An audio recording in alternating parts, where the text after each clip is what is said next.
क्या इसरो नासा को पछाड़ सकता है? इसरो के ऐसे मिशन जिन्हें सुनकर दुनिया हैरत में है। एक युद्ध जिसने पहुंचाया इसरो को इस मुकाम तक। नासा से भी पहले पहुंचेगा इसरो। दूर दराज के ग्रहों तक हुई इसरो की पहुंच। जहां तक नहीं पहुंच पाया नासा, वहां तक पहुंचा है इसरो। कीमत इतनी कम कि नासा हुआ परेशान। दोस्तों, आज हमारी दुनिया सिर्फ अर्थ तक ही सीमित नहीं रह चुकी है, बल्कि आज हम स्पेस तक पहुंच चुके हैं। कई मिशंस को अंजाम दे चुके हैं। दुनिया के अलग अलग देश स्पेस में अपनी धाक जमा रहे हैं, जिसमें खासतौर से नासा, रोस्कोसमोस, चीन का CNSA और इसरो शामिल है। लेकिन क्या दोस्तों, आप ये जानते हैं कि इसरो के जन्म के कारण अमेरिका और रूस है? लेकिन कैसे? तो वो ऐसे कि स्पेस तक पहुंचने की होड़ शुरू हुई थी अमेरिका और सोवियत यूनियन के बीच। और ये बात तो हम सभी जानते हैं कि एक दूसरे को मात देने के लिए ये दोनों हमेशा मुकाबले के लिए तैयार रहते थे। इसी स्पेस वॉर को देखते हुए भारतीय अंतरिक्ष कार्यक्रम के जनक डॉक्टर साराभाई ने इंडियन स्पेस कमेटी होने की बात उठाई। लेकिन दोस्तों, आज एक बड़ी स्पेस एजेंसी के रूप में सिर्फ नासा को ही देखा जाता है। ऐसा क्यों? इसके दोस्तों 3 बड़े कारण हैं। इसके पीछे सबसे बड़ा कारण तो यही है जिसकी हमने वीडियो में शुरू में ही बात की। नासा को साल 1958 में स्टैब्लिश किया गया था। सोवियत यूनियन के रिस्पॉन्स में सोवियत यूनियन तब इस दौड़ में आगे निकल गया। जब उन्होंने अपनी पहली सैटेलाइट लॉन्च की, तब अमेरिका को लगा कि हम पीछे कैसे रह सकते हैं। इन दोनों में इतना ज्यादा भयंकर कंपटीशन था कि इतनी ज्यादा इनोवेशन हमें देखने को मिली। इसके अलावा दूसरा कारण है नासा के गोल्स, यानी कि लक्ष्य। नासा के गोल्स को अगर आप डिटेल में देखोगे तो आपको दिखेगा कि उनका बेसिकली मकसद है इंसानों के ज्ञान या बुद्धि को बढ़ाना और इंसानों की मौजूदगी को स्पेस में बढ़ाना। इसे अगर हम इसरो से तुलना करें तो इसरो को किसी देश से मुकाबला करने के लिए नहीं बनाया गया। ना ही भारत की किसी दूसरे देश के साथ कोई जंग चल रही थी और ना ही भारत ने मजबूरी में आकर इसरो का निर्माण किया, बल्कि इसरो का मकसद था देश के आर्थिक और सामाजिक विकास के लिए स्पेस टेक्नोलॉजी को डेवलप करना। यानी अगर देश का विकास करना है तो स्पेस तकनीक में आगे बढ़ना जरूरी है। तीसरा, नासा को शुरू से ही रिसर्च, एक्सप्लोरेशन और टेक्नोलॉजिकल एक्सपेरिमेंट करने में ज्यादा दिलचस्पी थी। नासा ने अपोलो 11 का मिशन इसलिए किया क्योंकि वो सोवियत यूनियन से आगे निकलना चाहते थे। वो पहला देश बनना चाहते थे जो किसी इंसान को चांद पर भेजे।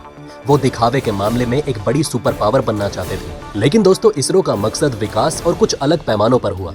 तो चलिए इसरो के कुछ खास मिशन से उसके विकास को समझने की कोशिश करते हैं। वैसे तो दोस्तों, इसरो की नींव 1962 में रखी गई थी। उस समय इसरो का नाम इंकोस्पार यानी कि Indian national committee for space research, उस समय जवाहरलाल नेहरू इसे डेवलपमेंट ऑफ एटॉमिक एनर्जी के अंदर रखते हैं, जिसमें चेयरमैन बनाए गए थे डॉक्टर विक्रम साराभाई। इंकोस्पार बहुत तेजी से विकास करता है और 15 अगस्त 1969 को इसका नाम बदलकर इसरो रख दिया जाता है, क्योंकि अब सिर्फ कोई ये कमेटी नहीं थी, बल्कि खुद की एक ऑर्गेनाइजेशन बन चुकी थी। एक ऐसी ऑर्गेनाइजेशन जिसका मकसद था स्पेस टेक्नोलॉजी का इस्तेमाल करना देश के विकास के लिए। एक बार फिर से डॉक्टर साराभाई को चेयरमैन बनाया गया था। इस ऑर्गेनाइजेशन का डॉक्टर साराभाई की लीडरशिप के अंदर इसरो के साइंटिस्ट बड़ी मेहनत से काम करते हैं। बहुत जल्द साल 1975 में भारत अपना पहला आर्टिफिशियल सैटेलाइट लॉन्च करता है, जिसका नाम होता है आर्यभट्ट। इसके बाद धीरे धीरे भारत इतना कैपेबल हो जाता है कि वो खुद का सैटेलाइट लॉन्च व्हीकल बना लेता है और धीरे धीरे कई सैटेलाइट लॉन्च व्हीकल का निर्माण करता है, जैसे कि ऑगमेंटेड सैटेलाइट लॉन्च व्हीकल यानी कि ASLV, polar satellite launch vehicle यानी कि PSLV, जियो सिंक्रोनस सैटेलाइट लॉन्च व्हीकल यानी कि GSLV। दिलचस्प चीजें ये थी कि जहां एक तरफ अमेरिका और सोवियत यूनियन एक दूसरे से बड़े कंपटीशन में लगे हुए थे, वहीं इंडिया ने टाइम टू टाइम इन दोनों ही देशों की स्पेस एजेंसीज की मदद ली। अगले 2 दशकों में इसरो की गति और तेजी से बढ़ी और साल 2008 में चंद्रयान-1 मिशन सक्सेसफुल हो जाता है। इंडिया का पहला मिशन चांद पर जाने वाला। ये एक टर्निंग पॉइंट बन जाता है पूरी ऑर्गेनाइजेशन के लिए। दुनिया को पता लगता है कि यहाँ पर इसरो भी क्या करके दिखा सकता है।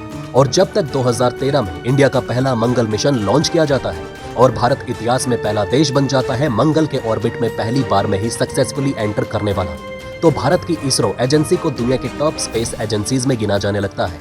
भारत को एक स्पेस सुपर पावर के रूप में देखा जाने लगता है। भारत ने यह मिशन मात्र $74 मिलियन में करके दिखाया। अब दोस्तों, ये सवाल उठता है, क्या इसरो नासा की बराबरी कर सकता है?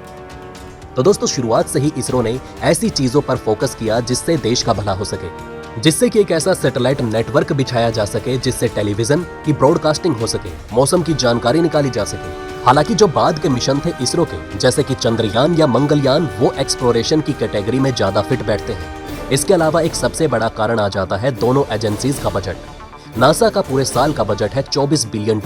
इसकी तुलना अगर भारत के डीओएस के बजट से की जाए तो साल भर में डीओएस को सिर्फ $1.7 बिलियन ही मिलते हैं। और डीओएस के अंदर एक ऑर्गेनाइजेशन है इसरो, तो इसरो को उस $1.7 बिलियन का कुछ हिस्सा ही मिल पाता है। यहाँ पर साफ तौर पर देखा जा सकता है कि नासा का बजट इसरो से 20 गुना ज्यादा है। इसरो अपना ज्यादातर बजट खर्च करता है नई टेक्नोलॉजी को डेवलप करने में, स्पेस व्हीकल के कंस्ट्रक्शन में। ग्राउंड स्टेशन जो जरूरी स्पेस मिशन है सिर्फ उन्हें ही कंडक्ट किया जाता है।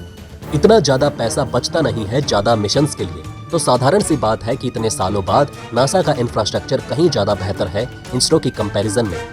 लेकिन कुछ चीजें यहाँ पर जरूर है जहाँ पर इसरो नासा से आगे है, जैसे कि एफिशिएंसी, रिसोर्सफुलनेस और कॉस्ट इफेक्टिवनेस। एग्जाम्पल के लिए साल 2005 में नासा ने एक सोलर मिशन लॉन्च किया जिसका नाम था स्टीरियो, जिसकी कॉस्ट पड़ी थी $550 मिलियन उस समय पर। आज के दिन इसरो का प्लान है फिर से सोलर मिशन लॉन्च किया जाएगा आदित्य L1, जिसकी कॉस्ट पड़ेगी सिर्फ $55 मिलियन, वो भी आज की इकोनॉमी में। इसी तरह नासा ने 2 मिशन प्लान किए वीनस प्लेनेट पर आने वाले टाइम में।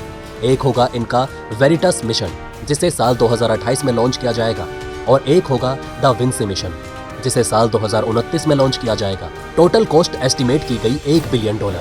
दूसरी तरफ इसरो ने अपना शुक्रयान 1 मिशन प्लान किया है जो वीनस पर जाएगा। प्लान के हिसाब से ये 2025 में किया जाएगा, यानी कि नासा से पहले किया जाएगा, और कॉस्ट एस्टिमेट की गई 62 मिलियन से लेकर $125 मिलियन के बीच। फिर से 1/10 कॉस्ट पर किया जाएगा। भारत के पास ऐसा कर पाने का बहुत बड़ा एग्जाम्पल है मंगल मिशन, जो भारत ने लागत के छोटे से अंश पर कर दिखाया। दोस्तों, आने वाले समय में इसरो के 3 मिशन सबसे इंपॉर्टेंट होने वाले हैं। पहला गगनयान, दूसरा आदित्य L1 और तीसरा चंद्रयान 3। उम्मीद है कि इन तीनों को अगले साल 2023 में लॉन्च किया जाएगा। इनमें सबसे इंपॉर्टेंट मिशन होगा गगनयान मिशन, क्योंकि ये देश के इतिहास में सबसे पहला मैन्ड मिशन होगा। आज तक इसरो ने कभी भी इंसानों को स्पेस में नहीं भेजा। ये गगनयान पहला ऐसा मिशन होगा जिसमें ऐसा करने की कोशिश की जाएगी। इसरो 3 लोगों के क्रू को स्पेसक्राफ्ट में भेजेगा।